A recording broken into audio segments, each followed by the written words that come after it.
بسم اللہ الرحمن الرحیم۔ السلام علیکم ناظرین۔ عمران خان صاحب کل گرفتار ہوئے، آج ان کو ایک دن گزر گیا ہے۔ آج میرے خیال میں میڈیا کے میں ایک ٹرین کا اندھوناک حادثہ ہوا نواب شاہ کے قریب، اس نے خاصا ہمارے میڈیا کو پکڑے رکھا ہے، لیکن اس حادثے کے باوجود پوری دنیا میں اور پاکستان میں بھی اس کے بعد عمران خان صاحب اسی طریقے سے ان کی جو گرفتاری ہے وہ زیر بحث ہے اور اس میں تباہ آزمائی ہو رہی ہے۔ سوشل میڈیا تو اس کے علاوہ کوئی بات ہی نہیں کر رہا ہے عمران خان صاحب کی گرفتاری کے علاوہ، اس کے پروز اینڈ کونز، اس کے حق میں اور اس کی مخالفت میں، ٹھیک ہوئی ہے، غلط ہوئی ہے، نہیں ہونی چاہیے تھی، ہونی چاہیے تھی، یہ ساری بحث جو ہے سوشل میڈیا پہ جاری ساری ہے۔ میرے خیال میں عمران خان صاحب جو ہیں وہ کہتے ہیں نا کہ بعد از خرابی بس یار، بہت کچھ وہ جو ہے اپنے لیے بچا سکتے تھے کوئی صحیح حکمت عملی لے کے، اور وہ اب بہت کچھ کھو چکے ہیں اور اب ان کو کچھ بھی نہیں ملنے والا۔ ابھی چند دن پہلے انہوں نے بیان دیا کہ میں ملک کی خاطر، میں قوم کی خاطر اپنی ذات کی نفی کرتا ہوں اور میں اپوزیشن کے ساتھ بیٹھنے کے لیے تیار ہوں اور فوج کے ساتھ بیٹھنے کے لیے تیار ہوں۔ میرا خیال یہ ہے کہ بہت دیر کی مہربان آتے آتے عمران خان صاحب کو ایک بات میں کئی دفعہ کہہ چکا ہوں، آج پھر دہرا دیتا ہوں۔ 1996 میں وہ سیاست میں آئے اور آج تک یعنی کہ 2023 کی جو بھی آج تاریخ ہے 6 اگست، عمران خان صاحب کی ایک سیاسی حکمت عملی نہیں ہے۔ میں یہ نہیں کہہ رہا ہوں کامیاب نہیں رہی، میں جو کہہ رہا ہوں وہ ذرا غور سے سنیں۔ ایک ان کی سیاسی حکمت عملی نہیں ہے جو عمران خان صاحب نے بعد میں اس پر تعصب کا اظہار نہ کیا ہو یا کہا ہو کہ یہ میں نے غلط کیا ہے۔ کوئی بھی ان کی پولیٹیکل اسٹریٹجی دیکھ لیں۔ وہ 2018 میں اقتدار میں آئے، انہوں نے کہا جی کہ مجھے نہیں آنا چاہیے تھا، میرے پاس اکثریت نہیں تھی، میں مہرہ بن کے ہو گیا، اسٹیبلشمنٹ کا تو پھیلی بن کے رہا اور مجھے اقتدار میں نہیں آنا چاہیے تھا۔ انہوں نے انٹر پارٹی الیکشن کروائے 2012 کے اندر، جو کہ 2013 میں جا کے مکمل ہوئے، اور چند مہینے کے اندر ہی ان کا بھانڈا پھوٹ گیا کہ اسے بہت کرپشن ہوئی، انہوں نے دوبارہ کرائے۔ اب وہ کہتے ہیں جی کہ وہ مجھے نہیں کرانے چاہیے تھے۔ جب وہ کرا رہے تھے تو اسی شد و مت کے ساتھ، جس شد و مت سے انہوں نے اسمبلیوں سے 2022 میں اپریل میں استعفیٰ دیا، اسی شد و مت سے، جس شد و مت سے انہیں 25 مئی کو اور 26 نومبر کو لانگ مارچ کیا اور اپنی کامیابی کا زینہ اور جہاد قرار دیا، اسی شد و مت سے، جس شد و مت سے 2 اسمبلیاں تحلیل کی کہ ان کو قومی اسمبلی کا الیکشن مل جائے، تو وہ کہتے ہیں کہ نہ خدا ہی ملا، نہ وسال صنم، نہ ادھر کے رہے نہ ادھر کے رہے، ان کو کچھ بھی نہ ملا۔ اور ان کو وہ اسمبلیاں بھی جہاں پہ ان کی حکومت تھی، جہاں ان کے سارے سیاسی سمجھ بوجھ رکھنے والے چودھری پرویز الہی سمیت سارے سمجھاتے رہے، سارے بندے اسی کا واویلا جو ہے پرویز خٹک صاحب کر رہے ہیں۔ میں ہمیشہ کہتا تھا کہ عمران خان صاحب کسی کے نہیں سنتے، سارے اہم فیصلے جو ہے وہ ایسے اسپر آف دا مومنٹ، بجلی کی کود مانے ان کی دماغ میں آتا ہے اور فوراً اس کا اعلان پبلک میں کر دیتے ہیں اور اس کے بعد اس کے ساتھ کمٹ کر بیٹھتے ہیں۔ 1996 سے لے کے آج تک ایک سیاسی حکمت عملی، جیل بر تحریک ہو، جو انہوں نے، اب چھوٹا سا واقعہ تھا کہ 9 مئی کے اوپر جو 3 دنوں رویہ اختیار کیا کہ میں نے کی مذمت نہیں کرنی، پھر آتے ہی 13 مئی کو رہا ہو کے لاہور پہنچے تو آتے ہی ایک بیان دیا جو کہ انتہائی تکلیف دہ تھا کہ مجھے پھر گرفتار کرو گے، پھر یہ 9 مئی کی طرح کا واقعہ ہوگا۔ یہ وہ ساری چیزیں ہو رہی تھیں جس میں عمران خان صاحب کو یہ نہیں پتہ چل رہا تھا کہ ان کا ڈیفیسٹ جو اکاؤنٹ ہے وہ کریٹ ہو رہا ہے، بڑھتا ہی جا رہا ہے، وہ کریٹ ہوا ہے، بڑھتا ہی جا رہا ہے۔ اسی نے ان کو بہکا دیا، جناب فیض حمید نے اور جناب باجوہ نے، جو ایک بڑا کھلواڑ کھیلا اپنے مفادات کے لیے، اپنے ویسٹ انٹرسٹ کے لیے، جب وہ ادارے کے ساتھ کھیل رہے تھے، پھر اس کے دماغ میں یہ ڈال دیا کہ یہ وہ عاصم منیر صاحب ہیں جنہوں نے وہ کسی زمانے میں آپ کے پاس جو ہے کوئی 2019 کے شروع میں آئے تھے اور یہ کہا تھا کہ آپ کے گھر میں کرپشن کے جو نقش پا ہیں یا جو ان کے تعلق والے لوگ ہیں، مثلا فرح گوگی وغیرہ، ظاہر یہی ہوں گے، یا عثمان بزدار صاحب، یہ کرپشن کر رہے ہیں، جو کہ عمران خان صاحب بعد میں اس بات کا کنونس بھی ہوگا، ان کو سارا پتہ چل گیا کہ یہ لوگ کرپشن کا ٹولہ تھا، لیکن وہ یہ ایک اور بدقسمتی ہے، کرپٹ لوگوں کو ڈیفینڈ کرنا ان کے لیے ایک لمبی کہانی ہے۔ فرح گوگی کی بات آئی، جہانگیر ترین صاحب پہ کوئی الزام لگتے تھے، علیم خان صاحب کے کوئی الزام لگتے تھے، ان کے ساتھ تھے، ان کے کوئی بھی ساتھی ہو جو ان کے ساتھ تھا تو ان کو ڈیفینڈ کرتے رہتے تھے۔ بعد میں اسی اپنی زبان سے کسی کے اوپر سچ یا کسی اور جھوٹا انہوں نے بعد میں الزام لگائے، اور وہی الزام جو لوگ جب کہہ رہے تھے کہ عمران خان صاحب نے ایک جنگی عظیم اول دوم سوم کا اعلان کر رکھا تھا۔ اب اس ساری صورتحال میں کہ جب عاصم منیر صاحب نے ان کو بتایا کہ آپ کے نقش پا گھر تک پہنچ رہے ہیں، 29 نومبر کو آنا ہے، تو 5-6 مہینے پہلے ہی جناب باجوہ نے فیض حمید کے ذریعے ان کا پہلے ہمدرد کریٹ کیا، اور یہ اتنا بیچارہ بیوقوف آدمی ہے عمران خان صاحب کہ اسے پتہ ہی نہیں چلا کہ کوئی کور کمانڈر جو ہے وہ ایک اٹھا کے یہ قلم اٹھا کے یہاں نہیں رکھ سکتا، کہ اگر اس کو یہ پتہ ہو کہ یہ اٹھنا جو میرے کمانڈر کو COS کو میرے کمانڈر ان چیف کو یہ ناگوار گزرے گا، وہ مکھی نہیں مار سکتا، وہ یہ پتہ چلے کہ اس کی ممانعت ہے کمانڈر ان چیف کی طرف سے کہ آپ مکھی نہیں مار سکتے۔ تو جن کو باجوہ صاحب نے پہلے پشاور جیسی کور دی، پھر انہوں نے بھاولپور جیسی کور دی، اور وہ آپ اندازہ لگائیں کہ اب عمران خان صاحب بھی نہیں ہے اقتدار میں، تو کیسے پہلے تو یہ ڈر ہوگا کہ چلو یار کوئی جھگڑا نہ بڑھ جائے، ویسے وہ بھی ممکن نہیں ہے، کبھی ممکن نہیں ہے۔ ایک میں آپ کو چھوٹی مثال دوں، ایک کور کمانڈر تھے جن کا نام تھا طارق پرویز صاحب، وہ نادر پرویز صاحب کے بھائی تھے، اور کوئٹہ کو صدر کمانڈ کو 4 کوروں کو ہیڈ کر رہے تھے۔ وہ پتہ نہیں کسی صورت میں انہوں نے کوئی ایک اپائنٹمنٹ ملی ان کو، اور وہ کوئٹہ سے جب گھر آ رہے تھے تو ان کو پتہ چلا کہ g prime minister Nawaz Sharif صاحب سے ان کی میٹنگ طے ہو گئی ہے۔ یہ بات ابھی کوئٹہ سے نکلیں اور بلوچستان کی حدود کراس نہیں کی کہ جنرل مشرف جو اس وقت کمانڈر ان چیف تھے، نواز شریف صاحب وزیر اعظم تھے، یہ 1998 کی بات ہوگی یا 99 کی بات ہوگی، اس کو پیغام ملا کہ اب آپ وہاں سے آ رہے ہیں تو کوئٹہ سے آپ کا چارج آپ ریلیو کر دیے گئے، آپ سیدھے چکوال اپنے گھر جا کے باقی زندگی ہنسی خوشی اللہ میاں کی یاد میں گزار دیں۔ یہ ہوتی ہے سول میں، آپ چیف سیکرٹری چپراسی نہیں نکال سکتا، IG سپاہی کو نہیں نکال سکتا، چیف منسٹر چپراسی نہیں نکال سکتا۔ اب نکال کے دیکھ ہائی کورٹ سے یا سیشن کورٹ سے یا سپریم کورٹ سے سٹے لے آئیں گے، لیکن فوج کے اندر یہ اتھارٹی ہے۔ اب عمران خان صاحب کو فیض حمید صاحب نے آگے لگایا ہوا تھا، انہوں نے کہا جی کہ یہ عاصم منیر وہی ہے جنہوں نے آپ کے خلاف پہلے کرپشن کے چارج لگائے۔ یہاں سے انہوں نے وہ ایک جھگڑا جو ان کا بنتا نہیں تھا انہوں نے شروع کر دیا، انہوں نے کہا جی میں عاصم منیر کی اپائنٹمنٹ رکواؤں گا۔ پہلے تو دیوانے کی بڑھ، جس بندے کی عقل اتنی ہو، آپ مجھے بتائیں، اگر عمران خان صاحب کے آپ چاہنے والے ہیں تو مجھے بتائیں کہ جس بندے کی عقل اتنی ہو کہ وہ ایک مفروضوں کے اوپر ایک سویلین ہو کے، پولیٹیشین ہو کے، آرمی چیف کی اپائنٹمنٹ رکوانے کے لیے کمر بست ہو جائے، اور کہ جہاد ہے۔ آپ نے دیکھا تھا کہ وہ کس طریقے سے یہ حلف لیا کرتے تھے، فیصل جاوید حلف پڑھا کرتا تھا، عمران خان صاحب یوں کھڑے ہوتے تھے، اور پورے پاکستان سے ٹی وی کے اوپر بھی حلف لیا جا رہا تھا کہ ہم جا رہے ہیں، جہاد کے لیے نکلے ہوئے ہیں، اور راول پنڈی پہنچ رہے ہیں۔ یہاں راول پنڈی سمبل ہے فوج کا، جبکہ اسلام آباد سمبل ہے جمہوری حکومت کا یا فیڈرل گورنمنٹ کا۔ ہم راول پنڈی جا رہے ہیں اور اپائنٹمنٹ رکوانے۔ اسی اسنا میں انہوں نے یہ بھی بیان دیا کہ میں اور ڈاکٹر الوی جب نوٹیفیکیشن آئے گا تو کھیلیں گے، یعنی کہ ڈاکٹر الوی اس کو روک لے گا۔ یہ کیسے ممکن تھا؟ اب اگر دیکھیں کہ یہ کوئی ذہنی طور پہ کوئی سٹیبل آدمی ہو سکتا ہے، قطع نظر اس کے کہ آج علیم خان نے اور جہانگیر ترین صاحب نے جو پریس کانفرنس کی، مجھے اس سے 100% متفق ہوں کہ عمران خان صاحب کے اندر ایک عجیب و غریب قسم کی رعونت ہے، ایک عجیب و غریب قسم کا طبقہ تکبر ہے، ایک عجیب و غریب قسم کی ان کے اندر ایک اور چیزیں کو وشیس ہیں۔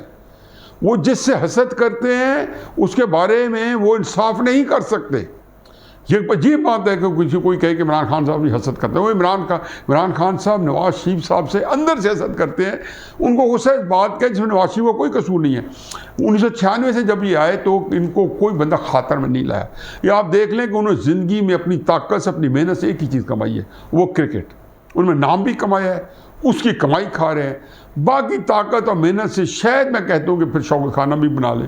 لیکن یہ دونوں چیزیں جن کو انہوں نے اپنا ترہ امتیاز بنا کے جب سیاست میں آئے 1997 میں ان کے خیال تھا کہ میں نے اتنے بڑے کام کیے ہیں کہ لوگ وہی ہاتھوں ہاتھ لیں گے, تو ضمانتیں ضبط ہوتی رہی. 2002 کے الیکشن میں کہیں پہ 500 ووٹ نکل رہا ہے, کہیں پہ 2000 نکل رہا ہے, کہیں پہ 3000.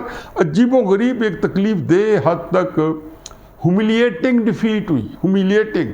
حالانکہ ان کے لیے لائکنگ تھی پبلک کے اندر, ایک بہت لوگ ان کی کئی صلاحیتوں کے معترف تھے, لیکن سیاست کے اندر وہ ان کو ہر طریقے سے مسترد کر چکے تھے. پھر ان کو کیسے ملا؟ یہی میڈیا ان کا مذاق اڑاتا تھا. یہ کیسے ملا؟ یہ ان کو تحفے میں پلیٹر میں رکھ کے ایسے ایک ٹرے میں رکھ کے اسٹیبلشمنٹ نے پیش کیا. یہ سارا ان کو میڈیا ملا, پھر پلیٹر میں اٹھ کے 2018 کا الیکشن مل گیا. کیا وہ محنت کا الیکشن تھا؟ یعنی کہ عمران خان صاحب مجھے بتائیں کہ سیاست میں کون سی چیز ہے جو انہیں اپنے زور بازو پہ کمائی ہے, سوائے اس کے کہ یہ پاپولیرٹی انہیں اسٹیبلشمنٹ کو گالی دی ہے. اور اس کی وجہ یہ ہے کہ نواز شریف صاحب نے خوش دلی کے ساتھ یہ سپیس ان کو دے دی ہے. ان کا نیریٹو جو اینٹی اسٹیبلشمنٹ تھا وہ انہوں نے منتقل ہو گیا, کیونکہ انہوں نے اپنے آپ کو اسٹیبلشمنٹ کا بورا بنا لیا ہے مسلم لیگ نے. اب یہ کیوں کیا ہے؟ حقیقت یہ ہے کہ اس میں نواز شریف کا قصور نہیں ہے. عمران خان صاحب نے جس شد و مت کے ساتھ ان لوگوں کو کارنر کیا, جس طریقے سے ان کو ہیوملیٹ کیا, 3.5 سال اقتدار کے اندر ایک ہی ان کی اچیومنٹ ہے کہ انہیں ہر وہ اسٹیٹ کا حربہ استعمال کیا, پوری حکومت کو پکڑ کے, میڈیا اس کو استعمال کر کے, اس کو پکڑ کے, اور اسٹیبلشمنٹ سے ان کو چپ کروا کے اور ان کو جیلوں میں ڈلوا کے, اور اس کے بعد ان کو اتنا ذلیل کیا کہ وہ اس کو کہتے رہے, پیغام بھجواتے رہے کہ ڈفر عقل سے فارغ, تمہیں خود پچھتاؤ گے. یہ بات جو ہے وہ بڑے جس کو ریاضت کے بعد بے نظیر اور نواز شریف پہنچے تھے کہ جب تک ہم آپس میں مل نہیں بیٹھیں گے ہم فارغ ہیں.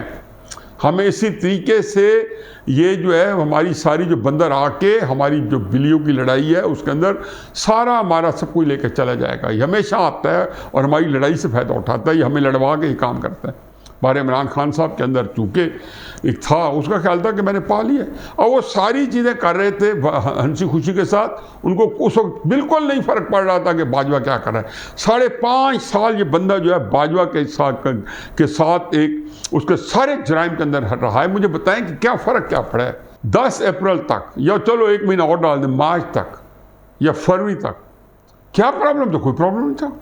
ایک چھوٹا سا پرابلم آیا, اور وہ بھی کون سا 2-3 مہینے پہلے نومبر 2021 میں یا اکتوبر 2021 میں, کہ انہوں نے یہ ریکویسٹ کی کہ آپ ISI چیف چینج کرنا چاہتے ہیں. وہ ایک پورا ٹریپ کرنا چاہتے ہیں. اچھا باجوہ وغیرہ کسی اور مار پہ تھے, وہ سمجھتے تھے کہ اس سے جو کچھ ہم نے لیا ہے اس کو ہم نے فارغ کرنا ہے. عمران خان صاحب نے ان کو فارغ نہیں کیا, یہ انہوں نے ان کو فارغ کیا.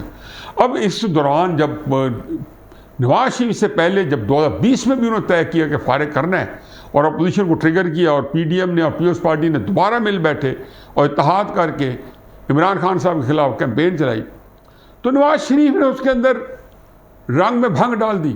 مجھے خود مریم نواز صاحبہ نے کہا کہ جی آپ فکر ہی نہ کریں, یہ جنوری 2021 میں عمران خان صاحب کس سے پاری نہ ہوگا.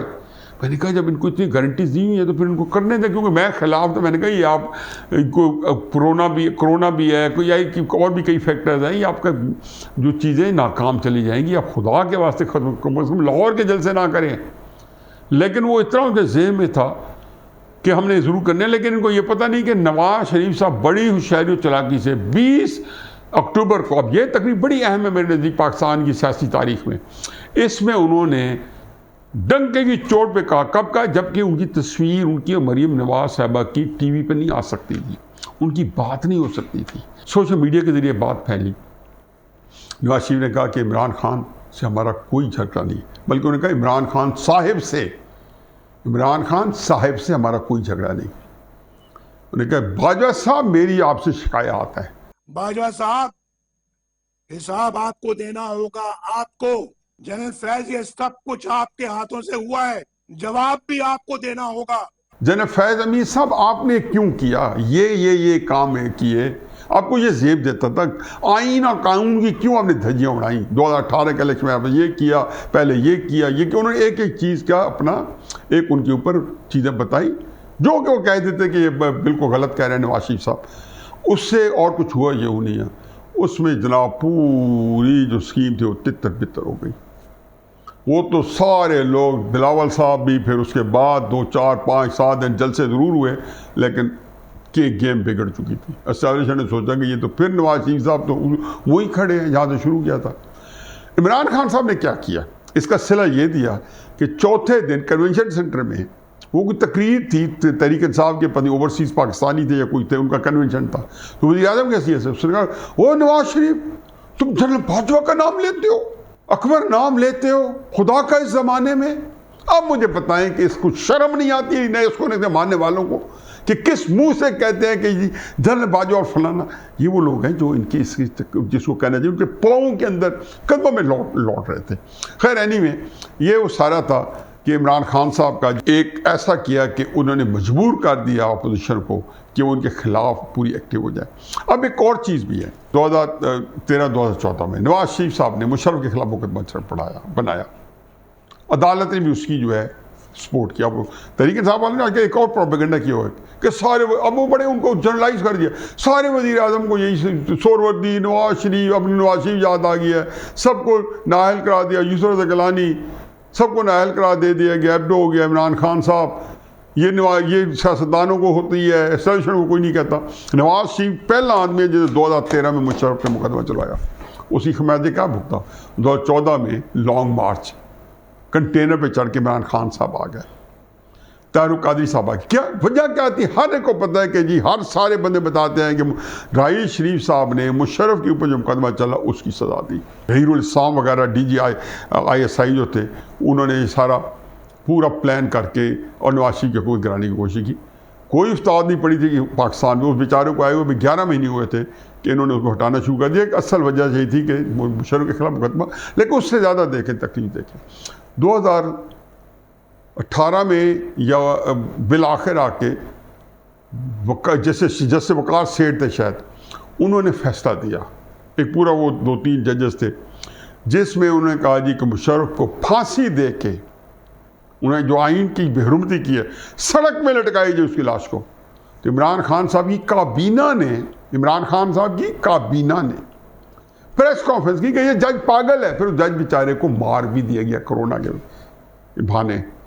ان کے وکیل حامد خان صاحب جو عمران خان صاحب کی پارٹی کے، انہوں نے خود مجھے بتایا، جو ان کے وکیل تھے وہ کہتے ہیں کہ جی پہلے ان کو انہوں نے جوڈیشل کمیشن میں جا کے اس نے نکالنے کی کوشش کی، جیسے شوکت صدیقی صاحب کے ساتھ کیا تھا انہوں پچھلے دنوں فیض حمید نے اور انہوں نے سارے مل کے ثاقب نثار اینڈ کمپنی نے یہی کہا بعد کے وقار سیٹھ صاحب کے ساتھ، چونکہ انہوں نے یہ کہہ دیا کہ مشرف کو سزا پھانسی کی سزا کیوں دی ہے.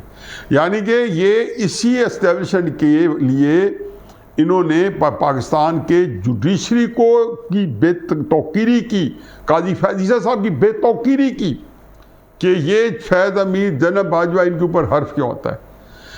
اب اس کے ساتھ اب عمران خان صاحب، میں کیوں کہتا ہوں مقافات عمل ہے، یہ کیسے ہو سکتا تھا؟ وہ کہتے ہیں نا کہ جس اسٹیبلشمنٹ کے زور پہ آپ رہ رہے تھے، اپوزیشن نے بالکل وہی کیا ہے، اسی اسٹیبلشمنٹ کو آپ کے خلاف استعمال کیا، اپنی ذاتی پاپولیرٹی کی قربانی دی ہے کہ ان کی پرائرٹی اقتدار نہیں تھا، ان کی پرائرٹی آپ کا سر تھا.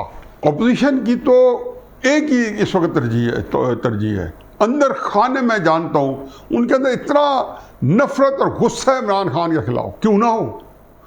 آپ نے بہتان لگائے، آپ نے کو گالیاں دی، آپ نے غلاظتیں اپنی منہ سے نکالی ان کے خلاف. آپ آگے توشہ خانہ کیس ہے، یہ آپ ایک کلپ سن لیں. اسرائیل کا پرائم منسٹر نیتن یاہو، اس کے اوپر پولیس نے جا کے اس کو کوسچننگ کی ہے، اور اس کا جرم کیا ہے کہ اس کو کوئی تحفے دیے گئے ہیں. یہ تحفے کے اوپر پرائم منسٹر ہوتے ہوئے اس کے اوپر پولیس انویسٹیگیشن کر رہی ہے، اپوزیشن نہیں کر رہی. یہ بھی پہلی دفعہ ہوا کہ میں اپنی گھڑی بیچوں، اس کے اوپر ہی شور مچ گیا ہے. میری ذاتی گھڑی ہے، میں اسے بیچوں. میں جو یہ تب اقتدار میں تھے اور یہ ابھی توشہ خانہ کیس نہیں پکڑا گیا تھا، تو نیتن یاہو کے بارے میں کہا کہ انہوں نے تحفہ جو ہے اسٹیٹ کا نکال دیا، تو اپنی پولیس اپنے وزیر اعظم کے خلاف تحقیق کر رہی ہے. عمران خان صاحب اب اس کے بعد دیکھ لیں، جب آپ کا تحفہ پکڑا گیا تو آپ کیا کہہ رہے ہو؟ آپ نے دونوں کلپ سن لیے. اب یہ جو حقیقت صورتحال ہے کہ عمران خان صاحب آپ نہیں پھنسے، پاکستان کو آپ بہت ہی عجیب و غریب دلدل پھنسا گئے. اب اسٹیبلشمنٹ یہ سمجھ بیٹھی ہے کہ اس دلدل سے نکلیں یا نہ نکلیں. آپ کا بی مارنا، آپ کو ایلیمینیٹ کرنا، آپ کی سیاست کو ختم کرنا، جو کہ اب ان کو سب ان کے ہاتھ میں آ گئی ہے. تحریک انصاف کے جتنے بچے بیچارے اب نکلیں گے، حقیقت ہے کہ ان کو برباد کر دیا جائے گا. ان کو چن چن کے اب دیکھیں نا پروٹیسٹ اول تو آپ نے کیا کیا، 200-400 نکلے ہیں، کتنی تکلیف دہ بات ہے. کبھی بھی نہیں نکلے تھے. جب آپ نے کنٹونمنٹس پہ اٹیک کیا، جب آپ نے لانگ مارچز کیے، لوگ نہیں نکلتے تھے. آپ آخر تک بھیک مانگتے رہے، منتیں کرتے رہے. ایک کلپ آپ نے ریکارڈ کرایا ہوا تھا کہ جب بھی گرفتار کریں چلا دیں. اس میں آپ نے بڑی کال دے دی. تو کیا ہوا اس کال کا؟ یہ دیکھیں، آپ کی سپورٹ تو میں ان بندوں سے ہوں جو مانتا ہوں، لیکن یہ حقیقت ہے کسی کام کی نہیں ہے. آپ کی دوغلا پن میں کوئی بندہ بھی اب آپ کا جب تاریخ لکھی جائے گی اور جب ایک انالیسس ہوگا تو اس میں تاریخ بڑی بحرام ہے. اس میں جو آپ باجوہ کو آپ آخری دن میں ایکسٹینشن دے رہے تھے، جس کے سے پہلے آپ نے اس کو کورٹ مارشل ڈیمانڈ کیا، پھر اس کے بعد آپ نے کہا میں اس کو غیر معینہ مدت کے لیے ایکسٹینشن دیتا ہوں. یہ وہ ساری چیزیں تھیں جو آپ کی، اور پھر آپ کے اوپر مقدمات بنے. میں کہتا ہوں کہ 13 مقدمے اوپن شٹ کیسز ہیں. آپ کو خود اس بات کا احساس ہونا چاہیے کہ آپ فرح گوگی کا دفاع کر رہے ہیں. آپ جن کا دفاع کر رہے ہیں یہی آپ کو کھانے پڑیں گے. انہی لوگوں نے آپ کے خلاف وعدہ معاف گواہ بننا ہے اور آپ نے ادھر کا رہنا ہے ادھر کا رہنا ہے. عمران خان صاحب، پاکستان کو آپ بربادی کی دہلیز پہ لے کے آئے ہیں. یہ بات آپ کو عجیب سی لگتی ہوگی عمران خان صاحب. آپ کئی چیزیں کریں گے، شاید آپ کو عدالت سے 2-3 دن میں ریلیف نہ ملا تو آپ بھوک ہڑتال بھی کر دیں گے. آپ یہ ساری کام کریں گے جو آپ کو عقل نہیں ہے، کیوں آپ کے کوئی کلو نہیں ہے کہ آپ ان پہ کیسے پریشر ڈالیں. میں بھٹو صاحب کے آخری دنوں کے اکاؤنٹ بار بار پڑھتا ہوں. بھٹو صاحب میں اور آپ میں فرق یہ ہے کہ وہ انتہائی ذہین فتین آدمی تھے، لیکن یہاں آ کے وہ بھی کلولیس ہو گئے کہ ان کو زمان جب یہ ایک عجیب و غریب سائنس ہوتے ہیں. چونکہ خود میں کئی اسٹوڈنٹس لائف میں الیکشن لڑ چکا ہوں اور پاپولر الیکشن لڑ چکا ہوں یا پاپولر سپورٹ لے چکا ہوں. حقیقت یہ ہے کہ انسان کا اس لیول پہ، یونیورسٹی کے لیول پہ جہاں پہ ہم لڑا کرتے تھے، دماغ خراب ہو جاتا ہے. آپ لوگ تو پورے 25 کروڑ لوگوں کے اندر، اور بھٹو صاحب کو تو اس وقت 6-7 کروڑ لوگوں کے اندر ایکسپورٹ حاصل تھی. تو اس کے اندر ذہنوں کا بہک جانا اور اس عوام کے بارے میں غلط فہمی کا شکار ہو جانا، آپ اسی سنڈروم کا شکار ہیں، آپ اسی غلط فہمی کا شکار ہیں، آپ اسی خام خیالی کا شکار ہیں کہ یہ عوام جو ہے یہ شاید کو پریشر بنے گا. میرا خیال ہے کہ عوام کو بھی بڑا عرصہ تک یہ تکلیف ہوتی رہے گی، آپ کی سیاست کو وہ ختم ہونے سے بچا کو نہیں سکے. میرا خیال ہے کہ رائٹنگ از آن دا وال. آپ کی سیاست کے بچنے کا کوئی چانس نہیں ہے. ہاں یہ ہو سکتا ہے کہ آپ کی سیاست کو ختم کرتے ہوئے ملک کا کتنا نقصان ہوتا ہے، ٹوٹل لاس ہوتا ہے، تھوڑا لاس ہوتا ہے یا نہیں کوئی نقصان ہوتا. وما علینا الا البلاغ.